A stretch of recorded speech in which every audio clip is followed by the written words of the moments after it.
Olá, boa noite e mais uma live. Hoje aqui muito feliz para contar a história das pérolas no Brasil para vocês.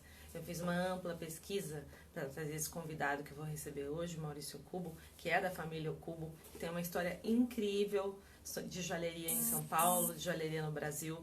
Eu acho que é importante a gente trazer também a referência histórica de todos os participantes, de todas as personagens importantes que fazem parte desse universo que eu gosto tanto e que você que está aqui me seguindo também gosta. Eu vou começar a contar um pouco da história enquanto o pessoal está chegando. É óbvio que todas as lives ficam salvas aqui no meu perfil, você pode assistir depois também no YouTube, mas a gente sempre quer fazer ao vivo para tirar a dúvida das pessoas, então se você quiser mandar perguntas também, Maurício vai contar muito sobre a origem das pérolas da família Cubo. Uma das coisas interessantes que eu pesquisei sobre a família Cubo é a história da Dona Rosa Cubo. Eu tenho esse livro da Eliana Gola, que eu já falei desse livro várias vezes para vocês, mas ele conta muito a história de cada um dos personagens da joalheria no Brasil, e essa história da família Cubo me chamou muita atenção pelo empenho, pela garra e pela coragem da Dona Rosa Cubo, e essa família que chegou aqui no início dos anos 20, 1925, e que praticamente traçou uma história repleta de referências, de garra, de empreendedorismo e principalmente de ousadia também.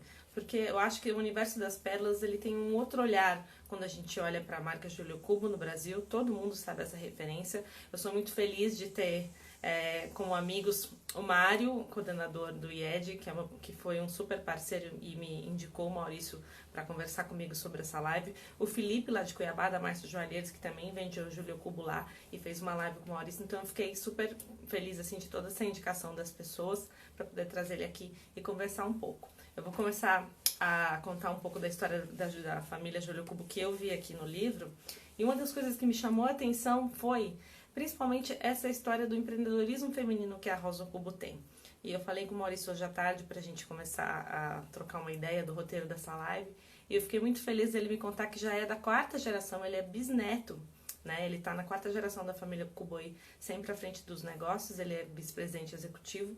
Então eu acho que é muito interessante a gente saber dos desafios que é manter uma joalheria com lojas abertas também e também no ambiente online nesse período todo aí, sempre em busca da perfeição, que eu acho que é uma característica desse personagem oriental que a gente tem assim sempre em mente, que é tão empreendedor e faz parte da colonização brasileira. Eu acho que o Maurício já deve estar chegando aqui.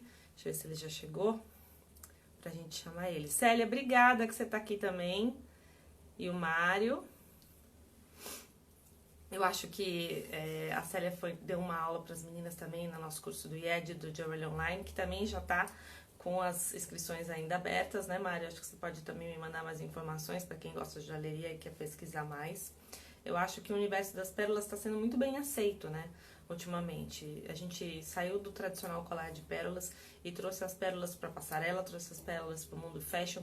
Muito disso é culpa da Maria Grácia, da Dior, que ressuscitou aqueles brincos da Dior com uma pérola na frente e outra atrás, e depois disso todas as grandes marcas de moda começaram a trazer de novo o colar de pérola ali misturado com as outras coisas. É óbvio que se você for investigar a história da moda, quem foi a primeira pessoa a usar colar de pérola de uma forma mais contemporânea foi o Coco Chanel, tanto é que as pérolas estão em todos os desfiles e todas as fotos da história da marca.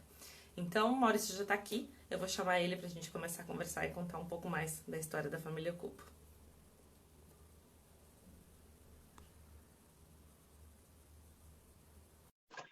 Deixa eu ficar mais rapidinho. Boa noite! Olá, Bianca, tudo bem? Boa noite! Eu estava contando um pouco antes de você chegar da história de como Chanel foi a primeira que trouxe o universo das pérolas para a moda, como a pérola sempre esteve na moda e hoje cada vez mais, né, Cada Maurício? Um vez mais. prazer. Muito obrigada. Eu que agradeço, Bianca. Eu estava acompanhando, é que eu estava tentando conectar aqui pelo computador, mas acho que não dá. E aí eu mudei aqui para o celular, mas deu certo. Eu que agradeço, é um prazer estar aqui com você. Agradeço o Mário também, grande amigo aí pela indicação, por nos conectar, né? É sempre um prazer para a gente poder dividir um pouquinho da nossa história e falar um pouco sobre a nossa maior paixão, que são as pérolas, né? Menina, eu estava lendo aqui de novo, agora li aí o site de vocês, tem um pouco da história, e li também alguns livros, dei Google em algumas coisas. Foi a primeira pérola que veio para o Brasil, né? Eu queria que você contasse um pouquinho lá da história, você que é da quarta geração, vice-presidente executivo, né, da marca, e tem uma relação, assim, uma responsabilidade, né, Maurício, de levar esse legado daqui para frente. Desafio grande, Bianca. Sim, minha bisavó trouxe a primeira pérola para o Brasil, né? E, enfim, é uma história linda. Eu sou suspeito para falar, mas acho uma história linda de família. A minha bisavó, ela tinha uma relação pessoal com o Mikimoto, que foi a primeira pessoa a cultivar pérolas no mundo, né? Então, por isso, essa certeza que a gente tem de que foi ela quem trouxe essa primeira pérola para cá. Mas eles vieram numa situação, enfim, acho que todos os imigrantes que chegaram no Brasil naquele momento vieram por uma situação de necessidade, né? As condições de vida no Japão não eram das melhores e eles vieram aqui em busca de uma condição melhor, né? A minha bisavó Rosa, meu bisavô, o meu avô e a irmã dele na época, né? Meu avô era um bebê de colo, não tinha nem um aninho de idade ainda quando ele veio para cá. E aí eles trabalharam alguns anos, né? Em fazendas, né, do interior, foram trabalhar com colheita de café, com algodão, até que a minha bisavó veio para São Paulo para buscar uma condição de vida melhor para os filhos, né? E aí, enfim, depois eu conto o resto, mas pouco a pouco eles conseguiram encontrar um caminho interessante para as futuras gerações, né? Então, minha bisavó, ela tinha uma visão muito à frente do tempo dela, uma mulher super guerreira. Acho que naquele momento, né? Acho não, tenho certeza que naquele momento os desafios para mulheres, né? Que permanecem até hoje, né, Bianca? Mas eram muito piores, né? Um mundo bem mais machista, mais difícil. E ela, né? Com 1,50 m, uma japonesa que mal falava português, né? Vir para São Paulo, né? E com os filhos para buscar uma condição de vida melhor, levar os filhos para a escola, realmente é uma história incrível. E aí, enfim, eu acho que nada acontece por acaso, ela conseguiu encontrar um caminho maravilhoso naquele momento e transformar a vida dela, dos filhos e de todas as gerações que vieram a partir dali, né? Então a gente tem muito orgulho disso. Minha bisavó foi uma grande mulher, ensinou muito, acho que tem um legado dela até hoje também. E ela, acho que de alguma forma ela foi recompensada com tudo isso, né? Assim, tanto no sucesso profissional como depois no pessoal. Ela fez depois diversos trabalhos sociais, devolveu muito para a sociedade e faleceu com 102 anos, né? Em Isso que eu ia 1995. falar. Então Eu ia falar eu ainda tive a oportunidade de conviver com ela por algum tempo, né? Já, claro, numa situação já mais de final de vida, um pouco mais bem mais idosa, né? Ela passou o finalzinho natural, né? Pela idade que ela tinha, numa situação de saúde um pouco mais difícil, de conversar, esquecer as coisas, etc. Mas, de fato, a gente conseguiu aprender muita coisa e eu acho que a gente carrega um pouco disso tudo, né? Dessa vitória, dessa guerreira que ela foi, a gente conseguiu aprender muito, né? E trazer esses valores para dentro de nós e para as futuras gerações também. A coisa que mais me impressionou lendo tudo, lendo o livro da Eliana e lendo um pouco aqui do release, e obviamente eu acompanho e sei que a marca existe desde que eu me lembro por visitar shoppings em São Paulo e joalherias em São Paulo, e aí vem um pouco o olhar daquele fascínio de quem visita um shopping e vê uma joalheria incrível, como sempre foi, sempre assim, sempre ficou muito na minha cabeça. Mas uma das coisas que me chamou a atenção lendo toda essa história é essa veia empreendedora que ela teve. Porque assim, você resolver peitar a história, né? Ali do vai e vem, imigrante chegando, teve a primeira casa de câmbio na Liberdade, e construir tudo isso ao redor, Maurício, tem muito essa coisa de empreendedorismo, eu acho, uma estrutura, porque eu pratico Aikido, sou praticante de Aikido, eu tenho uma escola de arte marcial, a minha sensei é a única mulher faixa preta a ser estudando no Brasil, então tudo que é oriental é muito certinho, é muito organizado. E para a mulher é muito difícil. Né? A gente sabe que existe todo esse desafio dela se posicionar e ser empresária. Ela abriu a primeira joalheria em 1934. Eu fico tentando entender assim, o que o seu avô, seu pai te contam dessa personalidade dela? Porque eu acredito que inspira quem trabalha na marca, né? Claro, claro. A gente tem isso muito forte até hoje, né, Bianca? Claro que depois vieram alguns homens na história, né, da marca. Isso acho que tem esse equilíbrio do mundo feminino e masculino dentro da Julio Cubo, mas ainda prevalece no número de colaboradores e inclusive em alguns postos enfim, algumas posições altas na empresa. A gente tem uma representatividade feminina muito alta desde sempre, né? Hoje se fala muito, né, que as mulheres estão chegando a cargos mais importantes e o número de mulheres, oportunidade de mercado de trabalho, etc. Mas isso sempre existiu muito dentro da família, né? Tanto da Rosa Ocubo quanto da Júlia Ocubo também. E o que eles me falam disso tudo, né? E o que eu pude, né, como eu te falei, conviver alguns anos aprendendo isso com ela, né? Acho que primeiro que o impossível não existe, né? Existe uma frase, né, que é muito falada no mercado financeiro, que fala que sonhar grande e sonhar pequeno dá o mesmo trabalho, né? Então a gente tem que sonhar grande, enfim, tentar conquistar coisas importantes. E eu acho que ela passou por cima de tudo. Se com certeza naquele momento as pessoas deviam duvidar muito de que ela conseguiria chegar onde ela chegou, fazer tudo que ela fez, mas ela acreditou naquele sonho, ela, né, buscou tudo isso, buscou forças para isso, e de fato ela foi uma mulher que transformou a vida diria, de centenas de pessoas, porque depois ela passou, como eu te falei, por esses projetos sociais e acabou sendo um exemplo para muita gente também, né? Então acho que quando uma pessoa consegue provar que o impossível é possível, as outras passam a acreditar naquilo também, né? E passam aquela força, aquela vitória passa para outras pessoas e para outras gerações. Então, acho que ela foi uma mulher muito visionária e muito guerreira, né? Porque, assim, acho que só enxergar a oportunidade não é suficiente. Acho que você tem que ir lá enfrentar, ter resiliência, ter força, ter atitude, ter coragem para poder transformar tudo que ela conseguiu, de fato, transformar. E aí tem a história, depois de tudo isso, já intrínseco na construção de marca, tem a descoberta do seu Júlio na bancada, que aí eu acho que é uma outra passagem da história da marca. Porque eu imagino assim, que a gente no Brasil aprendeu, entre aspas, aí eu estou te dizendo uma questão histórica, a olhar para essa joalheria com pérola com a sua família. E aí teve esse salto dele de chegar na bancada e começar a desenvolver peças que tem um design muito único, né? Ele conta para você como foi essa construção, porque assim, da referência que tinha no mercado, e existe uma estética, Júlio, desde aquela época que foi passando, eu li algumas coisas falando que ele atendia de forma personalizada as pessoas, ia em casa. Então, a partir da pérola, ele sentava na bancada e desenvolvia essas peças, e depois teve equipe, obviamente, mas era um olhar muito dele também, né? O que você pode me contar, Maurício? Bom, só fazendo esse link de quando meu avô entrou, né, dentro dessa história, né? Meu avô, ele começou a trabalhar na joalheria com 14 anos, né?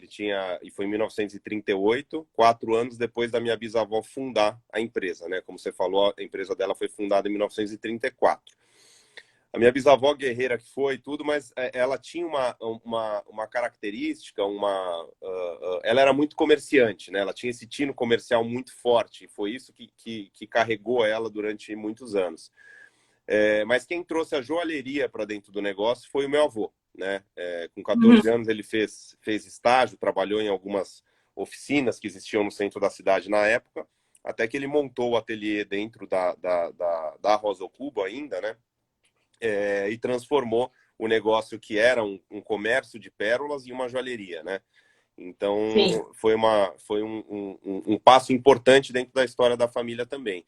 E ele, Bianca, assim, foi extremamente apaixonado pelo que ele fez desde o dia 1, né? Desde o momento que ele descobriu que ele sentou a primeira vez numa bancada de joalheiro, né? Ele sempre fala, tem uma frase dele que a gente tem guardada com muito carinho, que ele fala, quando me sentei pela primeira vez numa bancada de joalheiro, foi como se eu tivesse encontrado meu lugar nesse mundo.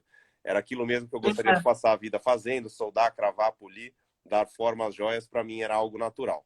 Então essa é uma frase dele que a gente carrega muito, e de fato foi isso, Bianca, porque ele começou a trabalhar com 14 anos e trabalhou enquanto a saúde permitiu, né? Ele ficou na banca, trabalhando com as pérolas, dando forma às joias, como ele falou, até os 91. Então, ele exerceu a profissão por 77 anos, né? Por 77 anos. E sempre com muita paixão, assim. Ele continua sendo uma inspiração pra gente, porque a gente sempre viu ele trabalhando com aquele baita sorriso no rosto, sabe? fazendo, ele sempre falava também que para fazer joia tem que ser feito com amor, né? Porque isso, no final das contas, Sim. tem muita energia envolvida, eu sei que você acredita nisso também. Tem muita energia no produto, né? Assim, quando você olha a joia, não é, é bonita, é feia, mas assim, tem muita coisa por trás, tem muita história. E eu acho que essa participação do artesão nessa história, né? E uma pessoa que de fato ama aquilo que faz, eu acho que isso chega até o cliente e faz com que a joia seja diferente, né? A gente sempre fala que a joia tem alma, né? E eu acho que esse amor que ele colocou e que ele conseguiu passar também para muitas das pessoas que trabalham com a gente, para as outras gerações, também acho que faz muita diferença quando a gente fala de tudo que a gente faz, né? Eu acho que a gente busca manter essa questão do artesão, não só na produção das joias, mas em todos os processos, né? Acho que o relacionamento, ele também tem muito dessa coisa artesanal, de ser um a um, de ser olho no olho, né? Eu acho que isso que é a maior característica do DNA da nossa marca.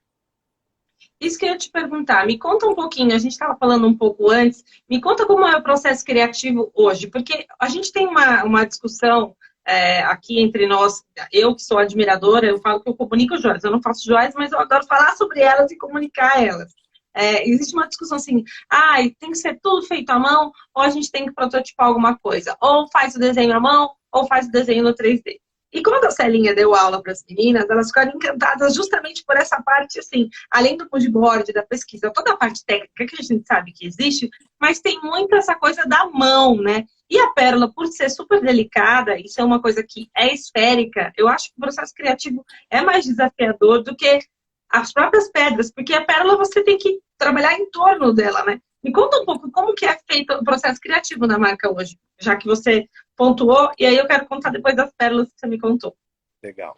Legal. O processo criativo, na verdade, assim, a família hoje, né, meus pais e eu, a gente se envolve muito dentro do processo criativo, dentro do conceitual de coleção, do briefing e tudo mais, né? Mas a gente tem uma equipe de criação, como você comentou, liderada pela Célia, que, enfim, não vou falar muito dela aqui, porque senão abre o olhar dos concorrentes.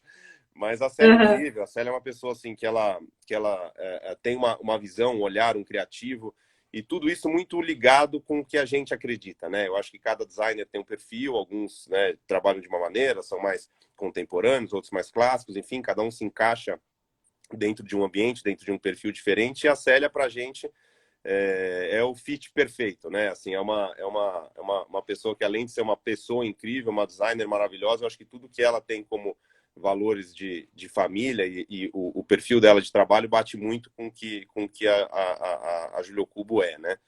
Então, isso é incrível. E o departamento de criação, então, em conjunto com a gente, a partir desse briefing, desse conceito da seleção das joias, do processo produtivo como um todo, a gente, claro, tem que transformar isso de alguma maneira numa joia que seja comercial, né? Então, isso tudo é criado sempre a quatro mãos. Agora, sobre o desafio de criar as joias com as pérolas, né, Bianca? Eu acho que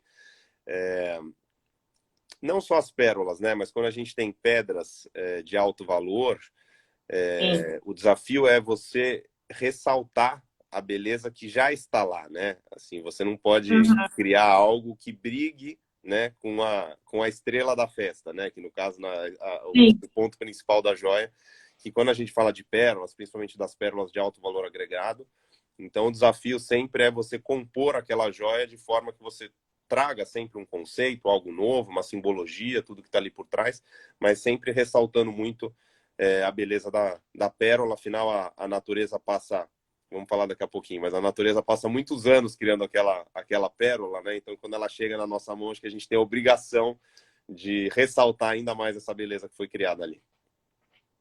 Eu queria que você me contasse agora um pouco, obviamente, a gente sabe, eu estou falando aqui com o público de joalheiros, com profissionais, mas estou falando também com o público final. Eu acho que uma dúvida que eu batei para você, que todo mundo tem também, qual é a diferença da pérola cultivada da pérola natural, da pérola de água doce, da pérola do mar mesmo? Porque assim, no nosso inconsciente coletivo, a pérola é uma coisa raríssima, que é achada uma em não sei quantas mil. E a gente sabe hoje em dia que existe um cultivo de pérolas mais comerciais e as pérolas que são realmente raras. Eu queria que você me contasse o que você me contou, porque eu achei super interessante, as histórias das pérolas para a região. Tá. Bom, vamos lá. Primeiro, essa questão da pérola natural versus a pérola cultivada, Bianca. Uhum. Vamos lá. A pérola, ela já faz parte, né, da humanidade há muitos e muitos anos, né?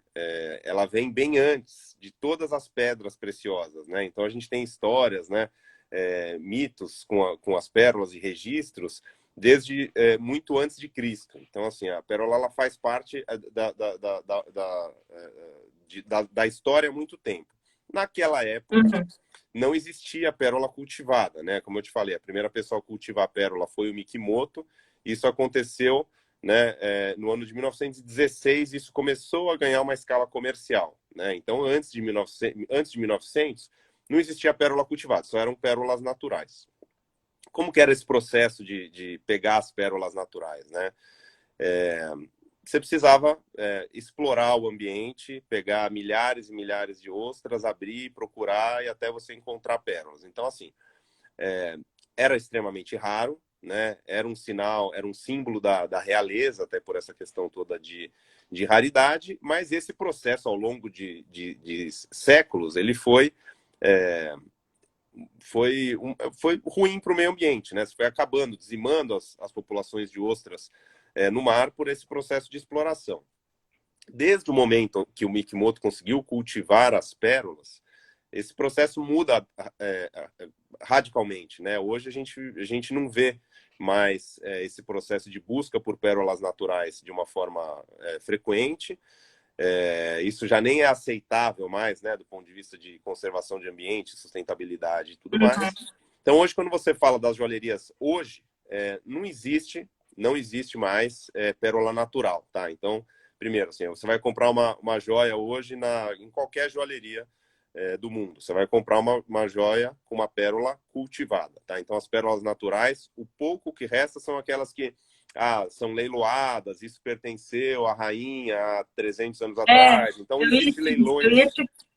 Eu falei, você me falou disso, eu lembrei numa pesquisa que eu fiz que Maria Antonieta foi a grande apaixonada por pérolas. Sim, então, assim, isso permanece. Assim, então, puxa, tem um leilão de uma pérola que pertenceu a tal pessoa há X séculos e tal. E aí isso continua existindo. Aí são aquelas pérolas, são arrematadas por milhões e milhões de dólares e tal. Mas, assim, em escala comercial, nas joalherias que a gente vê, não existe mais, né? Então, acabou essa história de pérolas naturais. E, como eu te falei, eu acho que isso até é positivo pela questão de respeito ao meio ambiente, né? Então, é quando a gente entra nisso, né? Então, acho que essa é uma coisa que a gente tem que entender. Quando a gente entra numa joalheria, não existe mais essa é natural e essa é cultivada. Não, todas são cultivadas, né? E o fato dela ser cultivada, Bianca, assim, tem o processo todo de formação da pérola, ele é feito pela ostra, né? Então, ele é um processo que ele é feito naturalmente. Mas existe uma interferência humana para que aquele processo se inicie. Então, assim, tudo que existe uma interferência humana no processo, ele é chamado hoje de pérola cultivada. Então, hoje, vamos lá, 100% pérolas cultivadas, tá? Então, o correto para todo mundo que está aqui, seja você estudante ou você designer, é você dizer que você tem uma joia de pérola cultivada. Então, e aí, vamos lá, os tipos de pérolas, né, Bianca? Assim, todas cultivadas, tá? Então, a gente tem hoje, dentro da joalheria, diversos tipos de pérolas que são trabalhados. E a gente, né, a Júlio Cubo, trabalha com 5 tipos de pérolas, tá? A gente já entra um pouquinho mais a fundo em cada uma delas. Mas quais são elas? Primeiro, as pérolas Akoya, onde a nossa história começou, que são as pérolas que foram cultivadas pelo Mikimoto lá no começo de 1900, dos anos 1900, e que deu início também à nossa história, né? Que está diretamente ligada a essa história e esse sucesso do Mikimoto. Então, essa é a pérola número 1, né? Que foi onde a nossa história começou. Depois a gente tem as pérolas de água doce, né? Que foram também inicialmente cultivadas no Japão, no Lago Biwa. E depois elas expandiram também para outros países asiáticos. Hoje, enfim, tem produção em outros países e tem uma grande parte da produção das pérolas de água doce concentradas na China. E as pérolas mais valiosas do mundo, né, são as pérolas de água salgada, né? Então a gente está falando das pérolas Salt Seas brancas, cultivadas principalmente na costa oeste da Austrália. né? E a gente já entra um pouquinho nos detalhes do cultivo, mas é um processo super demorado e trabalhoso, até por isso que as pérolas são mais raras. A gente tem as pérolas negras do Tahiti, né? Que são cultivadas em diversas ilhas da Polinésia Francesa, não somente no Tahiti.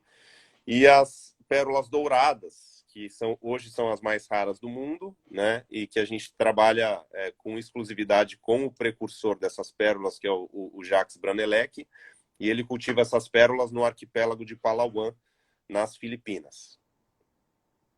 É um trajeto de algum tempo para essa pérola chegar para vocês, né, Maurício? Eu imagino que deve ser, assim, impressionante isso chegar nas mãos e, tipo, vamos criar em cima disso. Então, é uma matéria-prima muito delicada, muito rara e especial, né? Então, acho que também nessa parte tem um desejo hoje por pérola, que não é só um tradicional falar de pérola. Eu acho que essa conexão com a moda fez as pessoas verem outros tipos de pérola. E aí tem o boom da pérola barroca, que eu venho acompanhando, e eu acho que depois que a Prada colocou a pérola barroca na passarela, isso foi para todo mundo de moda, e chegou até, desde a alta joalheria, com a Dior, até todas as pérolas comerciais em biju. Eu tô falando no sentido assim, que as pessoas achavam que colar de pérola era uma coisa muito tradicional, e hoje ela está cada vez mais contemporânea e cada vez mais fresh. Como que você vê o público que busca pérola hoje, Maurício, nas lojas de vocês? Isso é um mito que tem sido derrubado no mundo todo, né, Bianca? Mas as pessoas antes pensavam, né, falavam assim, a pérola é coisa de avó, né? Isso. Sempre teve esse estereótipo de que a pérola só cai bem em pessoas de idade, né? Bom, primeiro que hoje nem as avós têm cara de avós mais, né? As avós hoje estão super jovens, né?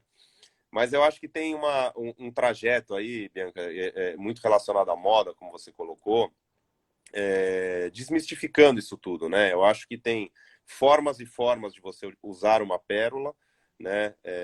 Existem formas de você usar uma pérola de uma maneira super contemporânea, super jovem, e é isso que acho que é pouco a pouco isso a gente vê esse movimento acontecendo, né? Lá, algumas décadas atrás, realmente quem procurava as pérolas em geral eram pessoas já com um pouco mais de idade, né? E hoje não, hoje tem de tudo, assim, eu acho que já está caindo, isso é um processo, ainda existe um pouco desse tabu, mas assim, eu acho que isso está caindo pouco a pouco e a gente já tem muitas pessoas jovens procurando usar pérolas, né?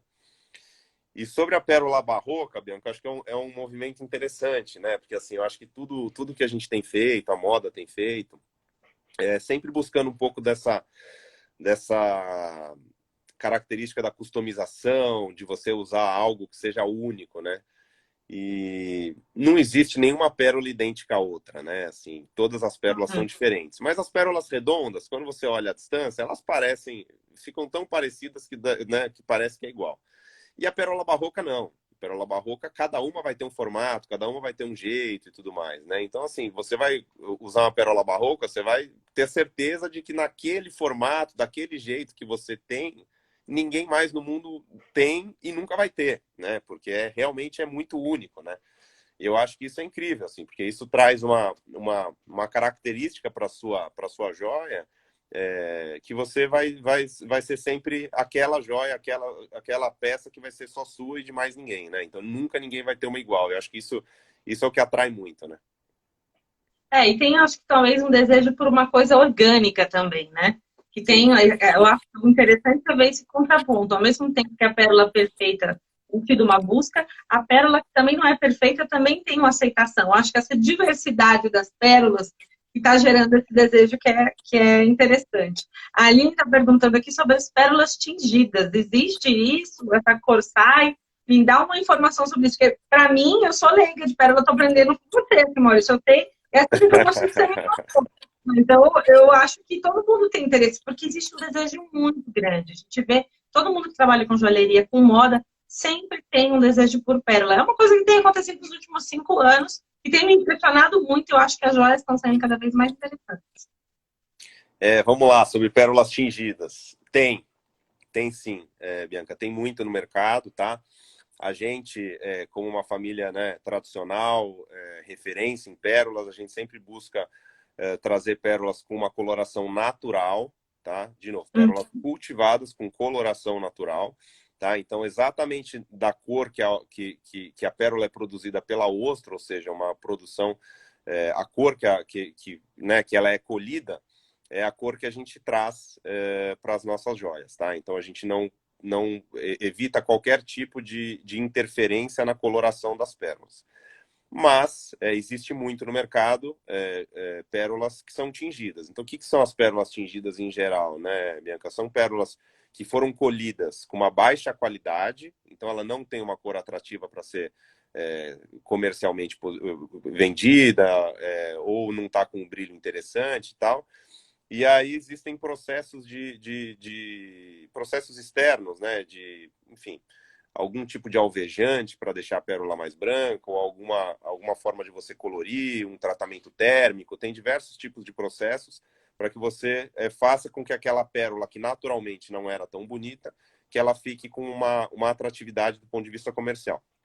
Mas a gente, de novo, repetindo, a gente evita qualquer tipo de processo nesse sentido. Mas, assim, principalmente, eu acho que na linha de bijuteria tem muita coisa tingida.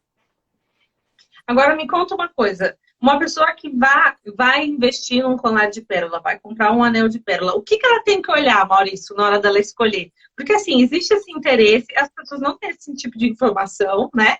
E elas ficam meio que ali pela beleza. O que eu tenho que olhar para comprar a primeira joia de pérola para mim? E o mais importante que eu sempre pergunto, e ninguém nunca me ensinou, que eu quero aprender, como conservar lá. Porque eu sei que a pérola é delicada e Sim.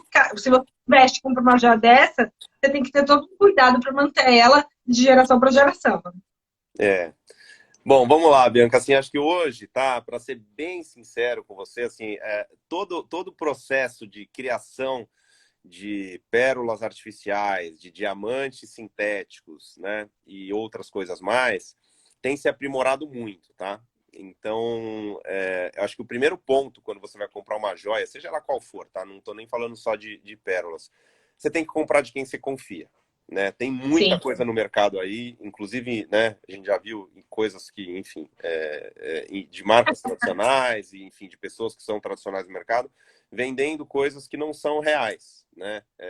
Vendendo gato por lebre, né? Então, eu acho que, assim, primeira coisa, assim, você tem que ter muita confiança de quem está comprando, né? De preferência, alguém que seja referência naquilo que você está buscando, tá? Então, eu acho que esse é o primeiro ponto, assim, porque existem diversas formas, assim, além da pérola eventualmente não ser real, o que acontece muito, Bianca, assim, existe um tempo de cultivo da pérola para que você forme uma camada de nácar, que vai dar um brilho superior àquela pérola e que vai garantir que, desde que ela seja bem conservada, aquilo vai durar por gerações e gerações. O que acontece muito no mercado, tem produtores de pérola que produzem aquela pérola por um tempo curto, obviamente isso sai mais barato, né? É uma pérola cultivada, mas a chance daquela pérola não ter uma durabilidade ou ter um brilho muito ruim, ela é muito alta, porque ela não foi cultivada pelo tempo que seria o necessário. Então, quando o cliente não conhece, né, daquele produto, às vezes ele fala, mas a pérola de tal lugar é mais barata, né? Mas precisa entender um pouco tudo que está por trás daquilo, né? O que é aquilo ali, se é ou não é uma pérola que foi cultivada, ou se ela é de laboratório, se ela foi cultivada pelo tempo certo, se ela tem procedência, né? Enfim, tem muita coisa por trás. Então, por isso que eu acho que questão número 1 é de fato a confiança para você saber o que você está adquirindo. Mas a olho nu é aquela história do brilho mesmo, como você me explicou. Assim, falando legalmente, na hora da escolha, num lugar, a pérola mais valiosa é que tem o brilho translúcido mais intenso, que tem a assimetria, aí tem toda aquela história. Milhares de cursos de pérola ensinam, né, Maurício? Eu acho que quem gosta pode fazer. Mas é importante também ter isso que você falou, porque às vezes um erro do fornecedor, ele não vai te entregar um produto final tão interessante, né? Ou você vai comprar de uma marca que você não conhece, não vai ter toda essa durabilidade. Agora, a questão do cuidado, eu queria que você me falasse um pouco. Porque tem essa história, a pérola não pode usar com perfume, não pode, como eu guardo, porque também é importante isso, para as pessoas que gostam, né? Para ter esse cuidado de guarda mesmo.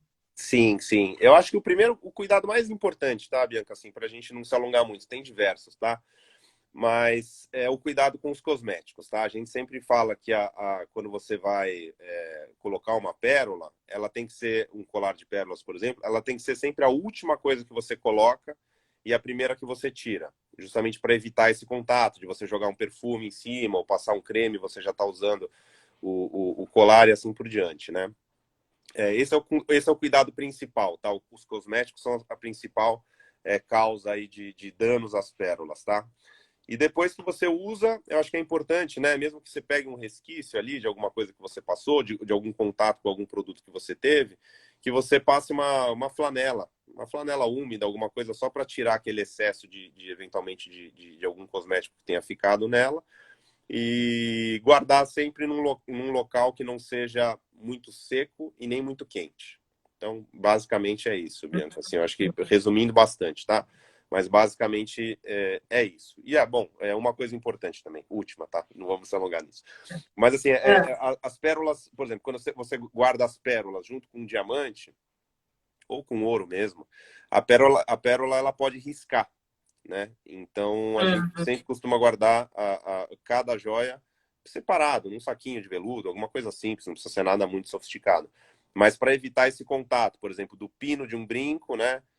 Com a pérola do seu colar. Porque se eles tiverem um atrito, a pérola pode riscar, tá? Então esse seria um cuidado também, né? De você guardar o seu colar ou a sua joia de pérola separada das demais. São coisas básicas, mas que às vezes você não presta atenção e tem ali um leve prejuízo, um leve dano na sua joia. Exatamente. Maurício, agora me conta como vocês estão de planejamento aí para o final do ano. Tem coleção nova, o que a gente pode esperar? E eu queria que você me contasse um pouquinho também do digital no seu negócio aí, falando de perspectivas. Tá. Tem coleção nova, claro, né? Assim, Natal, com Olha aí, certeza. de lançamento. Com Essa certeza é nova. é uma data importante, né? A mais importante do ano, né? Do ponto de vista comercial, principalmente num ano como esse, né, Bianca? Que o Dia das Mães aconteceu no meio, né? Da pandemia. Então, acho que o varejo como um todo está colocando todas as fichas aí nesse último trimestre, né? Nessa reta final aí do ano.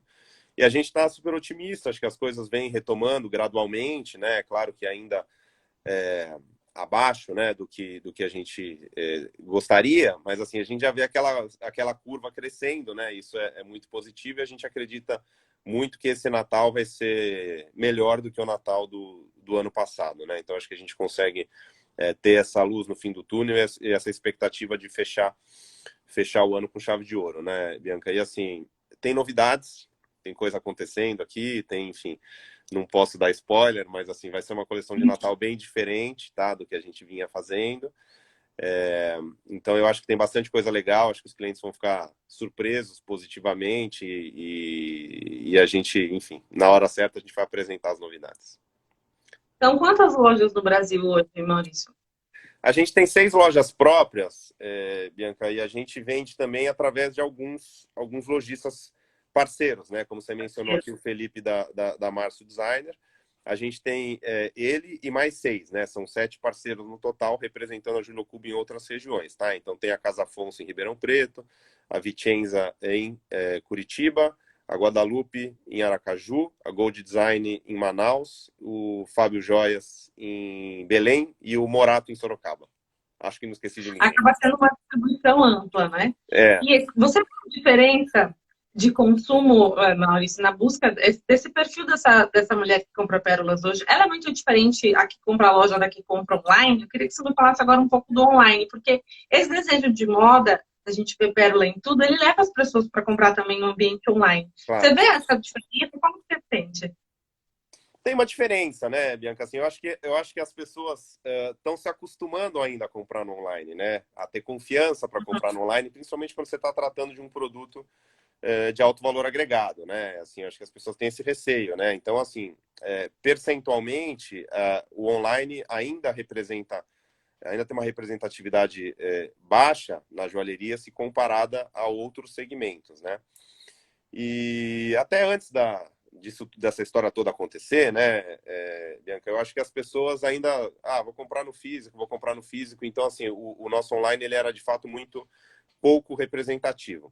quando o físico, por alguns meses, deixou de ser uma opção, muitos clientes migraram naturalmente para online, né? Então passaram a comprar online.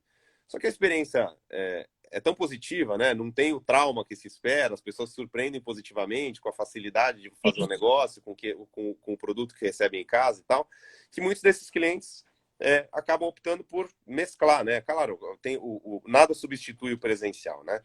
Mas eu acho que isso aos poucos vai mesclando, né? Então eu acho que o online ele tem uma curva de crescimento relevante nesses últimos 6 meses e a gente acredita que isso se mantém, né? Que a curva do online ela vai continuar crescendo.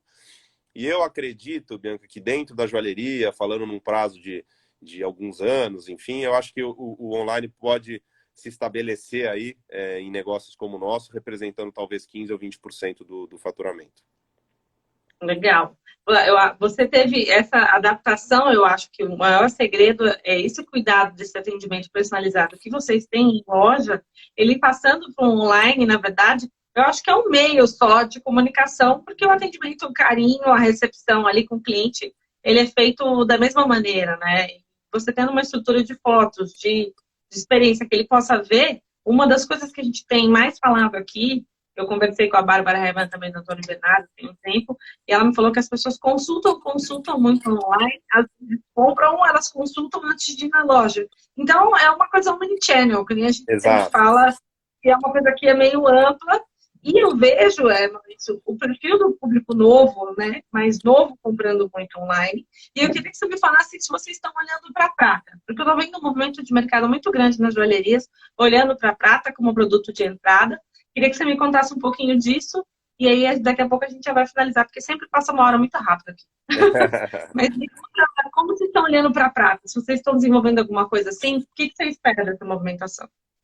Só voltando só um pouquinho nessa questão do omnichannel, Bianca, eu acho que é super importante, tá? Quando eu falo que a gente tem 15%, talvez, como target, né, de faturamento do total, sendo concluído de fato dentro do online, mas hoje os clientes, a maioria dos clientes, eles pesquisam na internet antes de ir para a loja, né? Então, quando você tem um site bom, né, um e-commerce muito bem feito, isso vai aumentar o fluxo de clientes nas lojas, né? Então, isso até é uma questão que a gente sempre tenta derrubar com a equipe de vendas, porque elas muitas vezes enxergam o site como um concorrente. E, na verdade, não. Quanto melhor é o site, maior é o fluxo nas lojas. As coisas acabam se complementando. Eu acho que isso é muito importante, né? O cliente pode comprar no site, retirar na loja. Tem diversas formas para que o fluxo da loja permaneça sempre muito relevante. Agora, sobre prata, Bianca, assim, sim, a gente tem um movimento de trabalhar com prata desde 2018, tá? Não foi agora, né?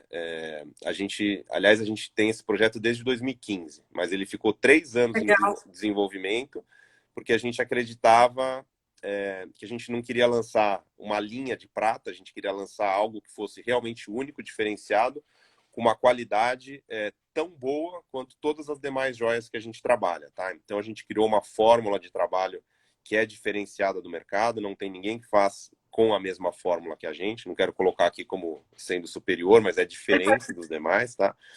E a gente tem, desde 2015, então, né, 5 anos, né, de testes e trabalhos com prata, e a gente tem um retorno zero de oxidação, que isso não acontece em geral nos concorrentes. Então a gente tem, né, uma tecnologia de banhos diferenciada, uma liga que a gente trabalhou muito, né, nesse desenvolvimento para que a gente pudesse lançar um produto diferenciado.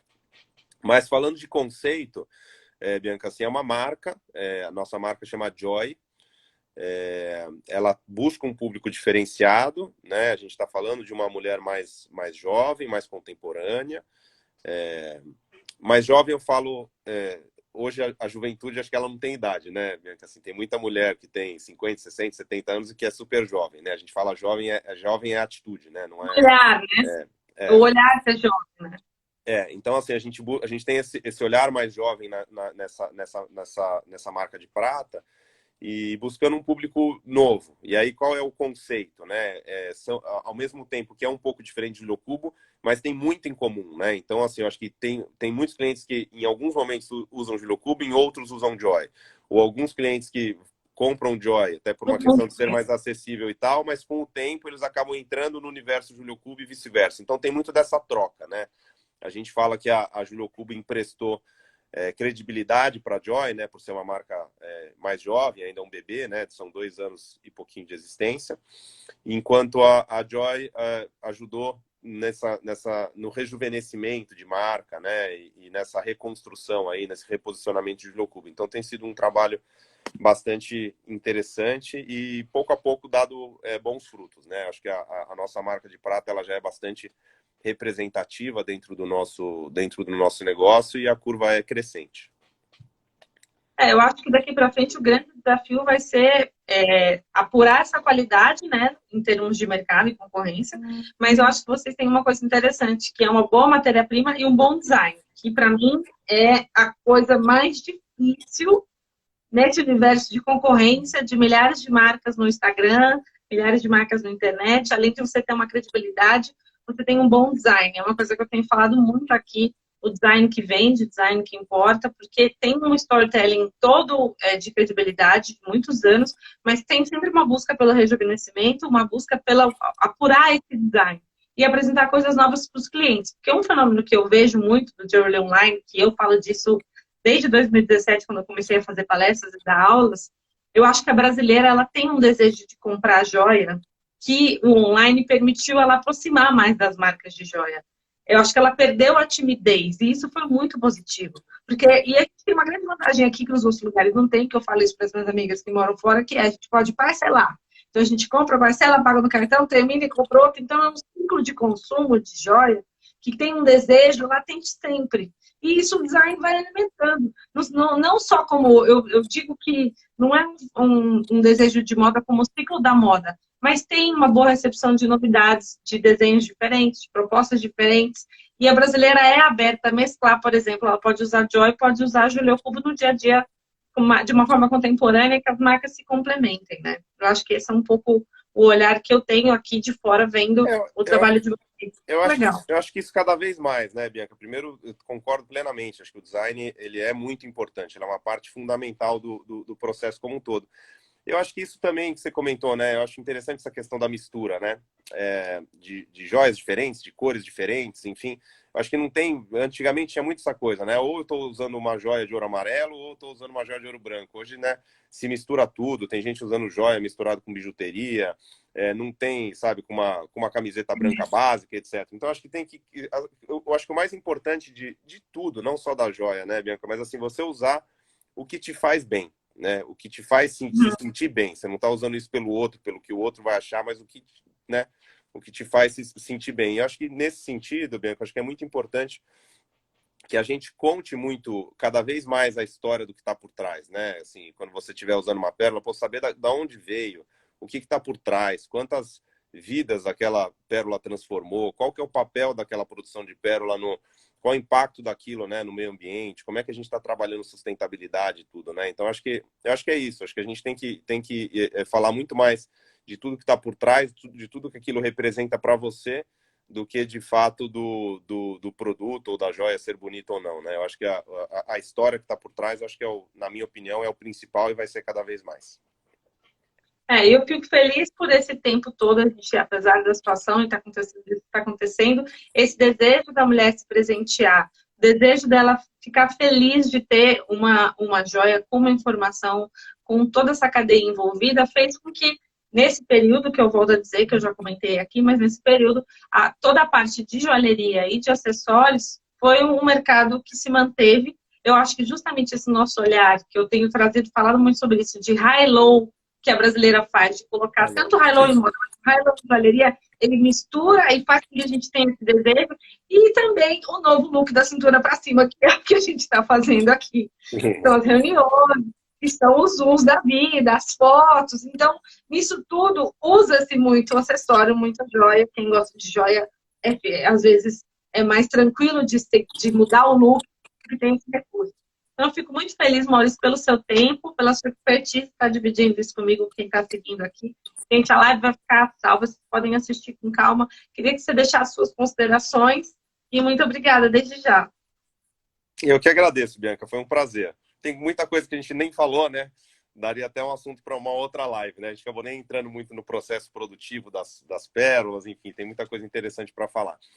Mas, assim, como consideração final, Bianca, assim, a gente tem se norteado aqui na empresa, e eu até na minha vida pessoal também, por 3 P's, que são as pérolas, o planeta e as pessoas, né? Então, eu acho que isso é isso que tem feito a gente repensar muita coisa, né? Qual que é o nosso impacto nessa história toda.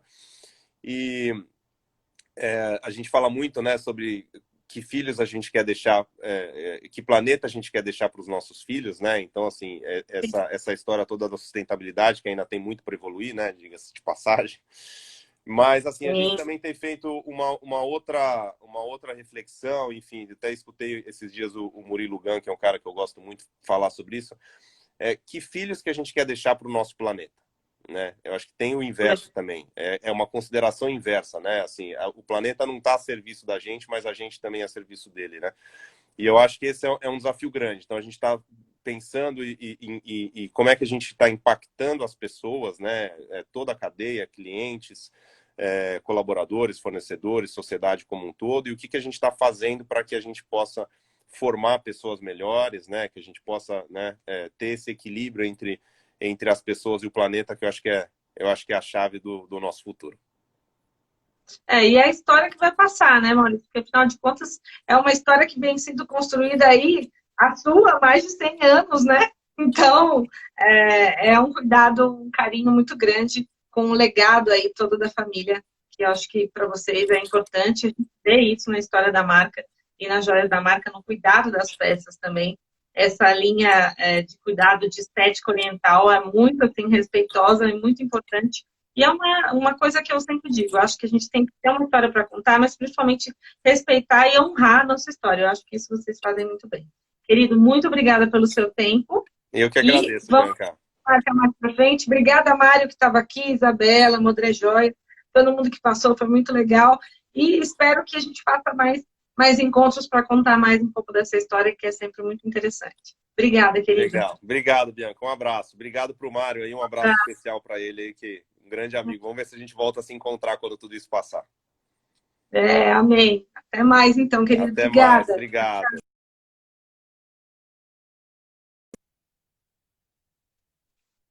Gente, muito obrigada. Todo mundo que passou aqui. Mário, obrigada. Isabela.